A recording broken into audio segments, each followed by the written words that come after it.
Hey beautiful people, welcome back. I am Kristin. Thank you for stopping by my channel for today's best of the books that I read in the year 2021, and hopefully maybe the thumbnail gave you a little sneak peek into that, and maybe you even saw a book that you agree with or want to know more about. So I read these books this year. They did not, of course, all get published this year. Some of them are quite old, one classic, and 4 non-fictions made my list. And I need to start with just a couple honorable mentions because I read a total of 81 books this year, which is, I think, a little less than what I had read previous years. But I did read 3 books that were over 1,200 pages, so there's some grace in that, right? The honorable mentions, I want to give it up for The Address by Fiona Davis. This is a book that I really enjoyed. Think it's a 5-star book. Really looking forward to her new release. This one is dealing with 2 time periods. One is the late 1800s, where a woman comes across seas and is helping kind of manage a high-end residence with lots of upper class families, and then it's also a flash into the 1900s, revisiting some of the mysteries around that, and it was just super enjoyable. I particularly loved some of the looks into some prison mental health, how women were treated over the years or how seriously they were taken. It was just really, really well written. So that's an honorable mention, as well as I have to give it up for People We Meet on Vacation. I am not a romance lover. This is a friends to lovers trope, and I thought this was definitely by far the best romance that I have read in many, many years. Really enjoyed it. Almost makes a top 10 just because it kind of surprised me so much being such a good romance, but I'm just going to put it out there. If you're kind of like me and on the fence about it, that's a good one to pick up. I am going to do these 10 to number 1 with a couple caveats that I'll explain as I go. So taking number 10 spot, I am going to give it to The Boy, the Mole, the Fox, and the Horse by Charlie Mackery. This is a beautiful written and illustrated book that tells the story about these 4 friends and just the profound, deep thoughts and supports and encouragement of life. It is an excellent book to read to children. It is an excellent book to give to any child or adult in a time of grief, whether that is a loss of a loved one, a job, a divorce, any of those kind of life circumstances.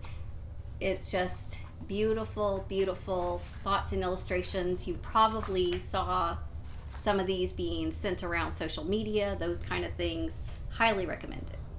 Number 9, Kristin Hannah, The 4 Winds. This is a historical fiction book that is based on the Great Dust Bowl and a story of Elsa, a very strong, courageous woman who has to decide about traveling and starting over when the crops keep failing, and she has to migrate to California and deal with a lot of the political movements, things going on there. It's kind of a deep dive look into immigration, but really it's a wonderful, beautiful, sad, kind of tragic character developed story. So if you really love deep relationships and character driven stories that are based in history, that was a really outstanding book. It also got Book of the Month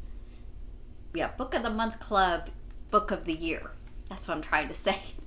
Another Book of the Month Club that made my top 10 was Winter Counts. This is a story of the Native American tribes up in Pine Ridge and Rosebud Indian Reservation, and the kind of unspoken laws and enforcement and rules and regulations that happen up there. It does have to do with the tensions between the whites and the Native Americans, the drug situation, alcoholism, things that go on like that, and particularly around a young man who is trying to seek justice and trying to make a better life for himself and for his nephews and family members, and just deal with a lot of the realities that are there. It's just really, really fast moving. It has a lot of suspense and drama and action to that book. Number 6 is the classic that made my list, Rebecca by Daphne du Maurier. She has a beautiful story about a woman who marries into a marriage of a man who had a previous wife named Rebecca, and just the mystery of that, what was going on, what is the real story. It is suspenseful. It just has beautiful writing and was just a fun read, really. So that comes in. Number 6 is Scythe by Neal Shusterman. I think that's how you say his name. This is the first in a series. I believe it's actually YA, although because it is easy to read, and I think that's the section of the bookstore I picked it up in.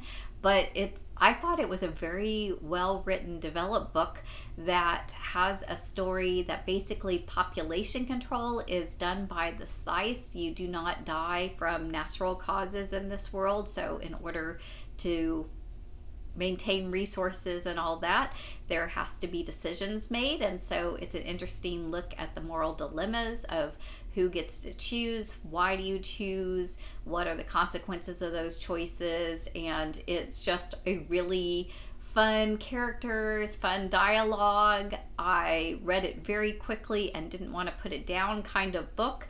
So I am definitely going to be picking up the rest of the series this year and enjoying that. Now I have to say, 5, 4, 3, and 2 are 4 nonfiction books, and I could not decide what order they were in for me personally because I learned something very deep and passionate about each of these. So I'm just going to give them all 2 through 5 and share them with you. And then if you have interest in any of these things, I highly, highly recommend them. The first was an audiobook. I listened to former President George Bush actually narrate his book Decision Points. It is all the major decisions that he made in his life, from his faith, his marriage, deciding to be governor, deciding to be president, and then his key presidential decisions that he had to make about 9/11, about Hurricane Katrina, about going into Afghanistan, which is really fascinating in light of recent developments. Just moving to Texas, it was also and driving across Louisiana and New Orleans and all that. It was a particularly great time to be listening to it, and just listening to his descriptions and heart as he was reading what he had written was just really, really powerful and meaningful for me. And I look forward to reading other former presidents' biographies, particularly autobiographies, if I can find them. So this was definitely on my top 10 list of things that taught me something, stretched me a little, and just really moved me. Another one that was in the same line was Black Rednecks and White Liberals by Thomas Sowell. He is a black man who grew up in the South and is a college professor of economics, and so his perspective of life in general is going to be different than me, a white woman, and his education is just very far superior to mine as far as the ability to describe things. And I was just so intrigued and so moved by his descriptions based off around an economic standpoint and a historical standpoint, and then a personal standpoint of explaining the Civil War, about the Deep South, about the roots of slavery, about the situations where he himself had been frustrated with things that would have made a difference in his opinion but were thwarted by different reasons, and just thinking about these things, and just very informative and helpful, so that if I'm ever in a position where I can speak into that or make a difference towards those things, I really appreciate having his viewpoint and his thoughts on those kind of influences, and just really for such a complex subject to have it so well spoken, or well written in this case. Next is The Emerald Mile. This is Kevin Fernard. This is an account that is talking about a documentary style fastest run through the river of the Grand Canyon. It took place after a massive storm, and then it also broke into side plots about the Hoover Dam and the dams that kind of regulate and run that. It had side notes on the life of rivers and how they are regulated, and each time as it would get away from the three main characters that were on the run, I would briefly think to myself, oh no, I'm not going to be interested in this, and then all of a sudden I was.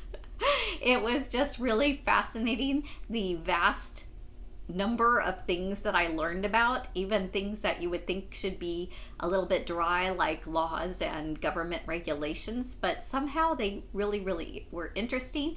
And the week after I got done reviewing this, finished reading this and reviewing this, there actually was the death of a woman who had been camping along the river of the Grand Canyon, and a flash flood had come through, and it was just really tragic. So things like that still happening, the wildness and not fearfulness of nature, but where we need to respect and be mindful of the power of nature, if you will. So it's one of those kind of grand adventures, and just the characters who are in it are just so colorful and diverse and fun to learn about.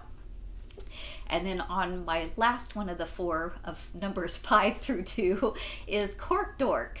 So if you have any interest in wine, what it takes to be a actual sommelier, Bianca Bosker wrote this book. She is a writer and editor by trade, and then she went on this quest to become a wine expertise, and just the dialogue, like she's talking to a friend, the way she encounters all these fun people. She actually lists out some of her learnings, so you get a little taste, if you will, about what some of these things are, at least in familiar terms, if not tasting.